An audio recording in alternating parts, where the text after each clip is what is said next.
En ce jour-là, Jésus s'en alla dans la montagne pour prier, et il passa toute la nuit à prier Dieu.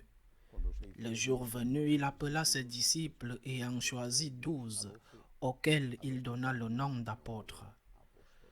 Simon, auquel il donna le nom de Pierre, André son frère, Jacques, Jean, Philippe, Barthélemy, Matthieu, Thomas, Jacques, fils d'Alphée, Simon appelé le Zélote, Jude, fils de Jacques, et Judas Iscariote qui devint un traître. Jésus descendit de la montagne avec eux et s'arrêta sur un terrain plat. Il y avait là un grand nombre de ses disciples et une grande multitude de gens venus de toute la Judée, de Jérusalem et du littoral de Tyr et de Sidon. Ils étaient venus l'entendre et se faire guérir de leur maladie. Ceux qui étaient tourmentés par des esprits impurs retrouvaient la santé et toute la foule cherchait à le toucher parce qu'une force sortait de lui et les guérissait tous. Acclamons la parole de Dieu. Aujourd'hui, c'est la fête de ces deux grands apôtres, Saint Simon et Saint Jude. C'est un jour pour méditer sur ce que signifie que l'Église soit apostolique. C'est une des caractéristiques, une des notes significatives qui définissent l'Église que nous appelons habituellement l'Église catholique, mais en réalité, elle est une, sainte, catholique et apostolique. Cela signifie qu'elle est fondée sur le roc des apôtres et que depuis ce moment, depuis les apôtres il y a 2000 ans, la succession apostolique s'est maintenue en son sein, c'est-à-dire que les apôtres ont nommé des évêques comme successeurs, qui à leur tour ont nommé des successeurs, qui à leur tour ont nommé des successeurs, et ainsi de suite jusqu'à nos jours. Mais il ne s'agit pas seulement d'une question de succession hiérarchique, mais de fidélité au message. Les apôtres, nous faisons aujourd'hui mémoire de deux d'entre eux, ont donné leur vie. Ils ont été martyrisés, parfois avec une cruauté extraordinaire, comme par exemple dans le cas de Saint Barthélemy. Ils ont été martyrisés et ont accepté le martyre plutôt que de trahir le Christ. Et trahir le Christ, c'était modifier son message. L'essentiel de son message, le Christ est vrai Dieu et vrai homme. Le Christ est ressuscité, il y a vie éternelle. Et ensuite, les conséquences de ce message, également proclamées explicitement par Jésus. Pour entrer dans la vie éternelle, il faut garder les commandements, pas seulement les commandements de la loi de Moïse, mais le commandement de l'amour. Faire tout le bien possible, aimer comme le Christ nous a appris à aimer. Ils sont morts, ils ont donné leur vie pour ne pas changer une virgule du message de Jésus. Cela signifie être une église apostolique. Changer le message, c'est trahir le Christ.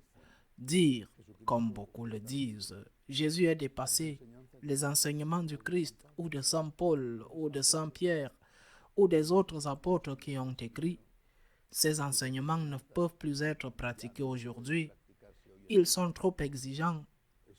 Ils chassent les gens de l'Église, comme beaucoup le disent aujourd'hui. Il faut rendre l'Évangile plus doux. Il faut mettre de l'eau dans le vin parce que le vin est trop fort. Dire tout cela, c'est trahir le Christ. L'exemple des apôtres nous enseigne qu'il est préférable d'être avec le Christ que d'être avec le monde. L'Église doit être fidèle et non moderne. L'Église ne peut pas être une institution qui dit ce que les gens veulent entendre. L'Église doit dire ce que Jésus-Christ a dit et ce que Jésus-Christ nous a demandé d'enseigner. Les apôtres, je le répète, sont ceux qui nous enseignent le prix de cette fidélité. Et être une église apostolique signifie suivre la voie des apôtres. Que penseront les apôtres au ciel quand ils verront que tant de leurs successeurs, je veux dire tant d'évêques, successeurs des apôtres, disent des choses contraires à ce que le Seigneur a enseigné et ces choses pour lesquelles ils ont donné leur vie. Mais aujourd'hui, je veux aussi dire autre chose. Il y a 15 jours, le 15 octobre, la fête de Sainte Thérèse, nous avons commencé la campagne que nous faisons tous les 2 ans en invitant les gens à se consacrer au Sacré-Cœur. Une longue consécration, une consécration qui se poursuivra dans le sens qu'il ne suffit pas de se consacrer en un jour, mais qu'il faut pratiquer les choses que l'on s'est engagé à consacrer. Une consécration de 14 mois, la Via Lucis, comme nous l'avons appelée.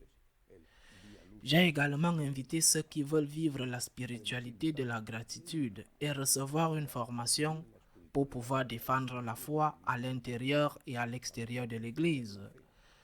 Eh bien, cette année, cette invitation a été suivie de façon spectaculaire. Nous avons reçu plus de 5000 demandes d'inscription. Nous sommes totalement débordés. Alors, en plus de remercier tous ceux qui ont écrit, je voudrais demander un peu de patience.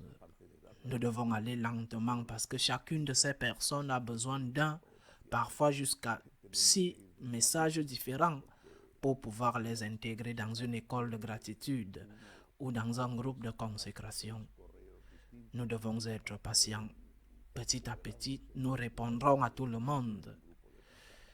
Mais on dit en Espagne que beaucoup de blé n'est jamais une mauvaise année.